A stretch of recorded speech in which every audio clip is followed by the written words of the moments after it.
ఇప్పుడు ఉన్న పనంగా అంటే ఎడవని చేసి మీకు 30,000 ఇస్తాను సాలరీ ఎక్కువ ఇస్తాను, నా దగ్గర చేయండి. మేడం 30 ఇచ్చినా కూడా ఇప్పుడు ఎందుకంటే మీరు బాగా కనిపిస్తున్నారు అందుకని. నాకు లేట్ అయింది మేడం. ఎందుకని బాగా చేస్తారని ఆగండి. ఏంటి పిలుతుంటే వెళ్ళిపోతున్నా, అంత కంగారు ఎందుకు? ఇప్పుడు లేట్ అయింది మేడం, అందుకోసం. అంత లేచిపోతుందా? అంత కంగారు ఎందుకు మేడం? మీరు డబుల్ మీనింగ్ ఏమీ లేదు, మంచిగానే మాట్లాడుతున్నాను. మీకు సాలరీ ఎక్కువ ఇస్తాను, నా దగ్గర చెయ్యండి వర్క్. సాలరీ గిల్లు కాదు మేడం, ఆల్రెడీ నేను చూస్తే బాగా కనిపిస్తున్నారు. మంచి అక్కడెక్కడో చేయడం ఎందుకు, నా దగ్గర చెయ్యాలి కానీ జాబ్. మీరు ఉంటా మేడం. లేదు కావాలంటే ఇంకో అంత కంగారు, అంత అలా కంగారుగా లేచిపోవడం ఎందుకు? ఆగండి, నేను మాట్లాడుతున్నాను కదా. చెప్పండి. నాతో మాట్లాడాలి కదా మీరు. మాట్లాడుతున్నా కదా. నేను పని లేక పిలుస్తున్నానా?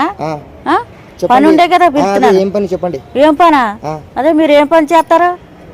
జిమ్ చేస్తారా?